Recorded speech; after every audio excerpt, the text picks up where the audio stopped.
champion for SK Gaming. Maokai going to Freddy, who we've said it before has been the shining light for SK Gaming so far. We also have to look towards Svenskeren, back into the team after that 3-game suspension. We'll see if he can help SK Gaming rescue their world's attempt here as we move into game for SK Gaming versus Starhorn Royal Club.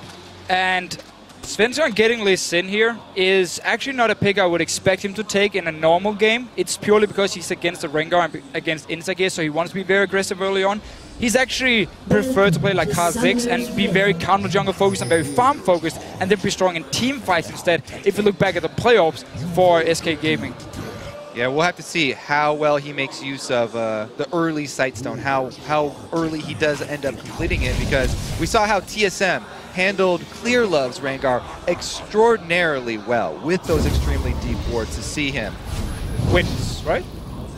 Wins still up. TPA, TSM, yes, right. And that was beautiful. The way they did it with the deep wards in. Right. The funny part is, Svenskeren can be the guy to walk into the jungle now of Royal Club, place the deep wards, and even battle Insec one-on-one, as long as he actually gets the jump from Lee Sin and it's before level 6. That is extremely dangerous, especially against a team like Royal Club that collapses very quickly. So he's definitely going to have to keep track of the laners, and your laners have to shove up for you to be able to invade like that. You cannot do jungle invades by yourself. It's very much a team-oriented activity. So that's definitely up to the laners of SK, whether he can go with that style or not. Yeah, this Orianna pick here from Royal Club is going to be so annoying for SK Gaming. First of all, we would expect Jessis to pick it, especially if they want to have Lee Sin for Svenskeren, and then Jessis could have the pressure in the mid lane, push it into tower, and open up for Svenskeren to actually invade onto Insec here.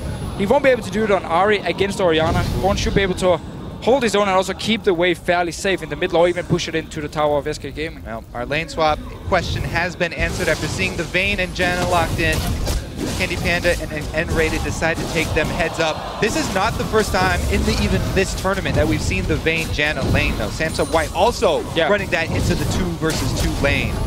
And Uzi is playing it so aggressively as well, done so much damage already to Candy Panda and N-Rated, both of them down to half HP. We'll see how this lane all starts to develop here. We've of course seen that SK Gaming were relying mostly on that bottom lane with Gilius in the jungle to really get them off to a good start. They've not really found that form, and they have to perform in this lane matchup. Yeah, again, the Vayne pick from Uzi might be explained by the fact that Royal Club, they don't respect the SK bottom lane. They know they can take this lane and do just fine in 2v2. And I actually do wonder if Zero is running 80 runes on his Janna like we've seen him do before, where basically he puts a lot of focus on just auto-attacking here early on, and we've just seen it. How both him and Uzi have been poking Candy Panda and N-Rated.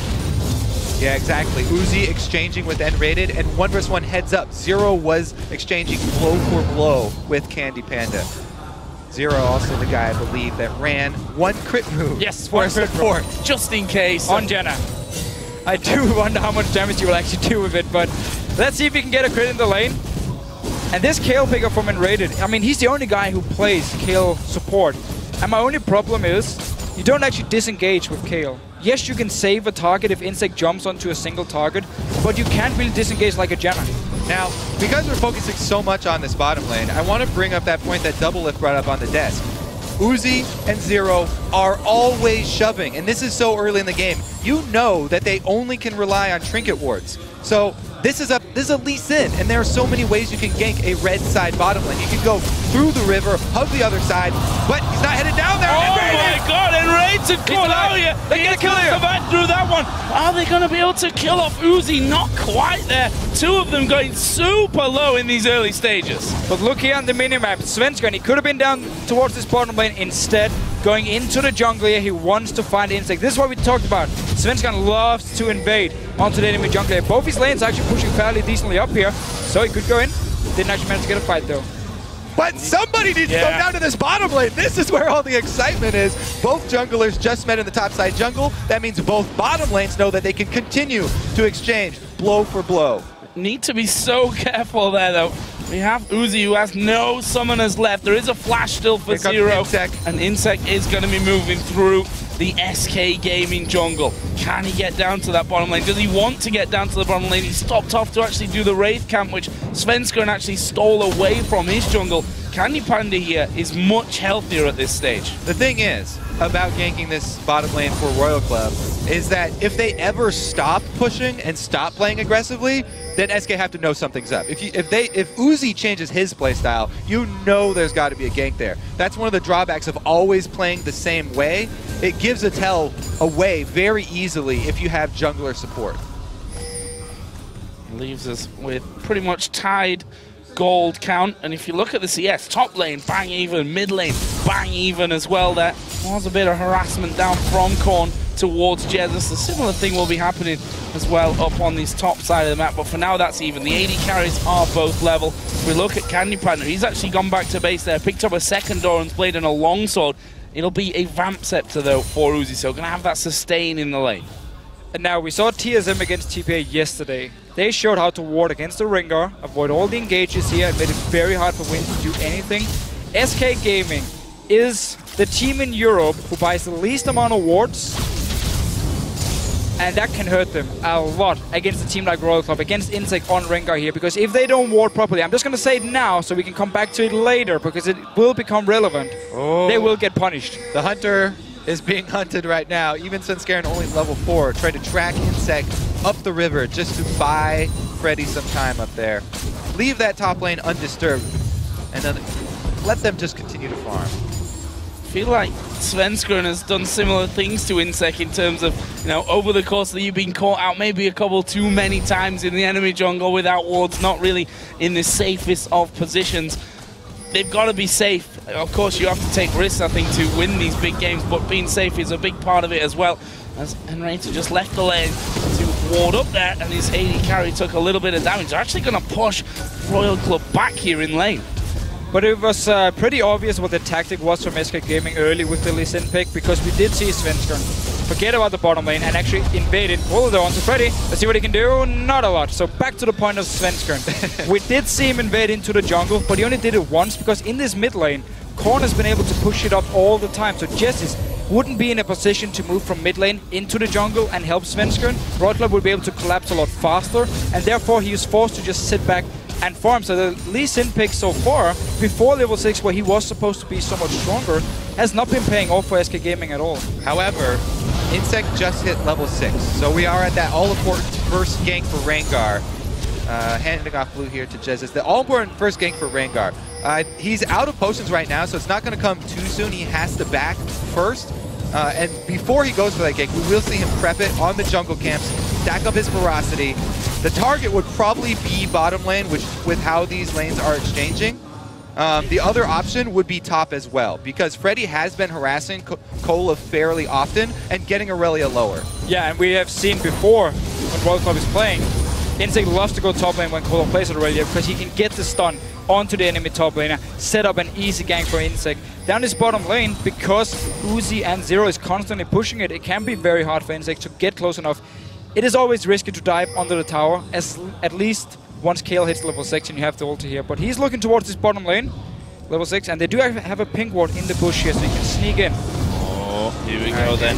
Ultimate from Insect. What can he do there? They are going in with the Howling Gale. They're going to go surely for Enrater. He's not level 6 yet, so no intervention there for him. This is going to be their first kill, and he goes over to Uzi. So the first time SK Gaming is actually pushing the bottom lane, Insect is there. He goes in for the gank, and notice how he delays his second E until a flash comes in from Enrater. As soon as you flash, you throw the E, lock him down once more, and you can then kill him. And there was no level 6 on Enrater. That was a big, big deal. And because there's so much discussion about Rengar and the difference between the good Rengars and the bad Rengars, I was looking at both Insect and Clear Love's take on Rengar, rune pages and mastery setting up before we came in here. Insect, he rune pages much more for the early game than Clearlove. Clearlove did scaling cooldown reduction blues, whereas Insect, he goes attack speed and some attack damage. As well, he only gets 6 armor penetration marks, whereas Clearlove went with 8 of them, which is also a little bit more early game oriented. Right. And that we just see constantly. Insect, his first gank almost always works out. He has that little bit of extra damage that comes from his rune page. Definitely always pays out. And it really also shows just the difference in the two junglers in their playstyle. Clearlove is this like farm first jungler and then focus on team fighting, where Insect is this extremely aggressive jungler who wants to gank early on, who wants to snowball. Also why, again, Moby boots for him every single time on Rengar. Moby boots, and he picked up the pink ward, so he's prepping the extra ganks here. Doesn't use the sweeper or the pink ward on the tri-bush. Backs off as he sees Sven Scaring. That's Sven moving in from this one. What's his plan? Oh, he's going around the back here. And look at that. Look at the pings here. They're pinging exactly where Svenskeren just went. Reading like a book. Insect just recalled here. They can dive onto Kola. The thing is, yeah, they saw him wrap around going towards the Baron Pit. This ward is a very nice ward from Royal Club. But even if you know that he possibly went over that wall, Kola is still in a very dangerous situation. Insect didn't go back up top.